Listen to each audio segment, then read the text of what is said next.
Hey everybody, what's going on? Butter here, back inside of Borderlands, the pre-sequel, and today we're going to be continuing our overlook of Aurelia the Baroness skill trees, going over Cold Money. This skill tree revolves around her action skill, as well as the cryo element itself, as the name implies. Before I jump too much into this, I would like to let everyone know this is a work in progress, and a lot of this is subject to change. Now, obviously, all of the icons are the same, but the skill trees are, for the most part, kind of fleshed out. So with that out of the way, let's go ahead and jump into the first tier of skills here. So for our first skill, we have Avalanche. Every time you or your shard, which is your action skill, deals cryo damage for the first time to an enemy, gain a stack of Avalanche. You deal increased cryo damage and gain increased freeze chance for every stack of Avalanche. Stacks of Avalanche begin to decay if you haven't dealt cryo damage for a short time, and decay quickly if you deal incendiary damage or enter fight for your life. So this Avalanche can stack up to 200 times, giving you 1% of cryo damage and 0.4% of freeze chance for every stack that you have. So you will have an increase of an astounding 200% extra cryo damage, which, remember, does also increase the critical damage taken, so you can pretty much go with a Frost Rosie throughout the entire game if you really want to, and you will be able to basically decimate everything with these Avalanche stacks. Now, the freeze chance, again, is also going to go up by a very large amount, with an 80% once you do reach those maximum stacks of Avalanche. Now, as far as them decaying after a few seconds, this is usually around 5 to 10 seconds, based off a lot of the other skills that decay in the same manner. Now, you will not be able to use Incendiary, but that's not too much of a debuff, considering that Incendiary is a very devalued element in the pre-sequel. Overall, a very good tier 1 skill to have. Let's take a look at what the other side has to offer.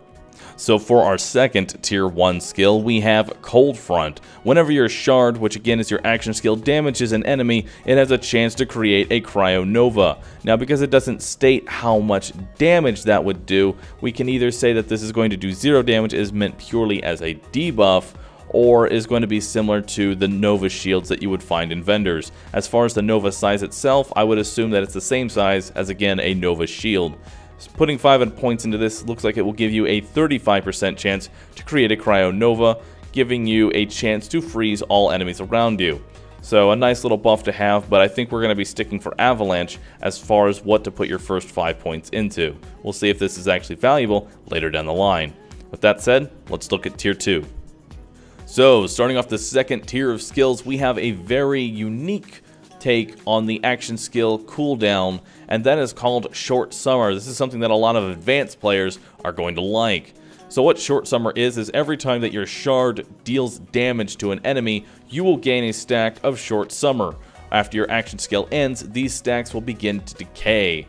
While they are decaying, you will get increased cooldown rate and increased gun damage for every stack that you have. You will get 2% action skill cooldown rate and damage for every stack, going up to 999, but you will never actually reach that amount, because if you have that many stacks of cooldown rate, your skill will instantly regenerate, and you will not be able to take advantage of the weapon damage because it will instantly cool down. So advanced players will need to find a medium between ending your action skill, so that way you can take advantage of that increased gun damage before it regenerates from having so much cooldown rate.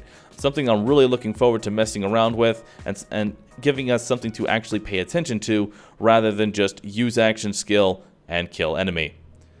Moving on, let's take a look at our first game changer that Aurelia has.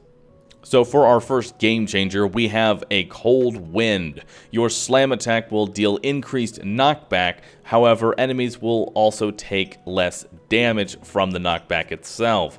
So you will lose 25% of your damage, however, they will be knocked back at a much more reasonable pace, giving you a little bit more breathing room. So this is a survivability upgrade if you choose to do it. However, if you like to use your slam a lot for damage purposes, or to get into shotgun range and just stun the enemy temporarily, I would give this skill a miss, since it will kind of mess with your shotgun and knock the enemies out of range. Overall, it's a different skill to have. This will vary from build to build. It'll be interesting to see how people use this. So, for our final skill of the second tier, we have Frigid Touch. Whenever you or your shard deals cryo damage to an enemy, there's a chance that some of this damage will also heal you. The lower your health, the greater the healing. The heal chance for you dealing damage will be 20%, and the chance that your cryo or shard will be dealing damage to heal will be 40%, and this can heal you for up to 15% of your maximum health. Now this is a nice skill to have. Unsure if you're going to want to go for quality or quantity in terms of the hits, but a nice laser beam, specifically a Rosie, will now have an increased chance to heal you in addition to all of the increased damage that you will be getting from Avalanche as well as all of your other skills. Overall, a nice thing to have and really good for survivability. So with that said, let's go ahead and take a look at our next game changer. So, for our next game changer, we have Polar Vortex. Whenever your shard damages an enemy for the first time, it will create a singularity pulling in nearby enemies. Each attack after that will have a 40% chance of creating the singularity. This is a very interesting skill and will basically turn your shard into a mobile quasar, which is going to be good for any sort of builds that rely around splash damage, and because the enemy density is higher in pre-sequel, will be a nice crowd control ability to have. Overall, I think this is going to be worth the 1 point investment and recommend picking up for your builds. Not really much to say after that, so let's go ahead and move on to the fourth tier of skills. So starting off our fourth tier of skills, we're starting off very strong with Frostbite. Any enemy damaged by your shard takes increased cryo damage for a few seconds. A few seconds again is 5 to 10 depending on the skill, and the cryo damage that they will be taking increase of will be 45%, which is a very large damage bonus considering all you will need to do is use your action skill on an enemy. This is very nice for boss fights and can be good for general mobbing. However, for general mobbing, most enemies won't even need that extra damage, but for the larger enemies, definitely a nice buff to have and a very good 5-point investment. Hopefully, let's see if the other skills here are worth the same kind of investment. Definitely going to be picking this up for a cryo build and recommend it for other players as well. So let's go ahead and take a look at Tier 4's Game Changer. So, for our first Game Changer, we have a Fragment Rain. Whenever you use your action skill, it spawns ice fragments that fly out towards nearby enemies. Every time your shard damages enemies, there's a chance that it will spawn more ice fragments. So this is a very interesting skill. Not really sure if it's going to be worth the 1 point investment or not. Being able to freeze enemies will be nice, however, not entirely sure because we don't actually know the damage. This is another skill that will be scaling with your level and something that we have to really comment on once we have the full game. So definitely another work in progress skill that we can't see, so let's go ahead and take a look at our next one. So for our final skill of the fourth tier, we have potentially her strongest skill in the entire tree, which is Cold Advance. Deal increased critical hit damage by a passive 50%, which that alone is already worth the 5-point investment. Additionally, you will increase your action skill's duration every time you score a critical hit for 5 seconds. Now, I don't know if it's going to be one-time thing, but considering it says every time you score a critical hit, this means that you can have a never-ending action skill as long as you are constantly hitting critical hits.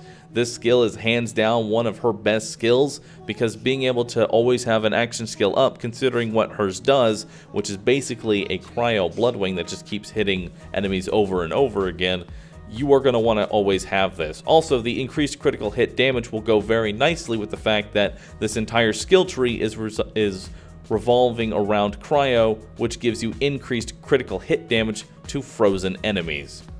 So you're definitely going to want to pick this up regardless if you use your action skill or not, simply just for the critical hit damage. Easily her best skill. So hopefully the fifth and final tier before the capstone will be able to deliver amazing skills like this one. Let's find out. So starting off extremely strong with the fifth tier, we have Let It Go. While your action skill is active, enemies will deal decreased damage by up to 50%. if you put all 5 points into it. Obviously, there will be no class mod for this one because 110%, we don't need enemies healing us. But with this combined with the previous skill will make it so that every single enemy for pretty much the entire fight will be dealing decreased damage to you at all times, which is the best kind of mitigation to have, unlike the damage resistance, which goes through a bunch of formulas that end up not being the actual value. This is just a clear-cut 50% off the enemy's damage, which is going to greatly increase your survivability as Aurelia, it's going to be interesting because enemies are already going to have a hard time hitting you because you're always freezing them anyway. But very solid skill of the 5th tier, so let's go ahead and jump into that game changer and see if this 5th tier is still as godlike. So for our game changer of the 5th tier here, we have Winter's Fury, which unfortunately is actually not that great. Whenever you use your action skill, knock back all enemies. Yep, that's it. It's a good panic button to have, but in most cases, and with how Aurelia seems to be, and how she's going to be playing, you're not even going to be in that kind of situation to where you're going to want to knock back enemies. So this kind of capstone is not worth the 1 point investment and should honestly be replaced with other game changer tiers. So kind of disappointing for a 5th tier, but let's take a look at that final skill before we look at our capstone. So our final skill before we take a look at that capstone is going to be called Whiteout. Your shard will gain increased weapon damage, increased cryo status effect damage, and increased freeze damage. So your shard will deal a passive 40% damage to its attacks and its damage over time effect, and have an additional 50% chance to freeze the enemy when it hits an enemy. Obviously, this is a no-brainer, and you're going to want to pick up this skill for all of the increased damage and the increased crowd control effects. Overall, considering you can also make it so your action skill never ends, you will be freezing enemies constantly at all times. No enemy will be left unfrozen. So with that all the way, let's go ahead and take a look at the capstone now. So for our capstone, we have Winter Tide. This is a kill skill. After killing an enemy, all of your guns will now deal cryo damage. That's right, every single gun that you have will now become a cryo gun in addition to what they already do. However, if you're using a cryo weapon, you will get a passive 25% increase to cryo damage, which with this capstone, I'll probably just end up using a cryo weapon at all times. The extra damage bonus is nice, but if you want to use an explosive weapon, which is buffed by frozen enemies, then you can do that. You can use a Torgue shotgun that freezes enemies, and then after they freeze, they take increased damage with the next shot. So definitely an amazing capstone to go with this skill tree. This entire tree in general has just been a lot of very powerful buffs, and I honestly think is going to be one of her strongest trees, and really utilizes that cryo element. I know a lot of the other classes have 1 or 2 skills that use the cryo element effectively. This skill tree uses it entirely. So not really anything bad to say about this skill tree. I'm really looking forward to playing as Aurelia, and honestly, my first playthrough is probably going to be with cold money the entire way, because cryo damage is benefited by cryo damage, unlike slag in Borderlands 2, so they definitely did things right this time around. So that is pretty much going to wrap it up for Aurelia and the cold money skill tree. I hope you all enjoyed this video. If you did, be sure to hit that like button, help support me in what I do, and don't forget to subscribe for future content. Thank you all for watching again, and I'll see you all in the next video. Later.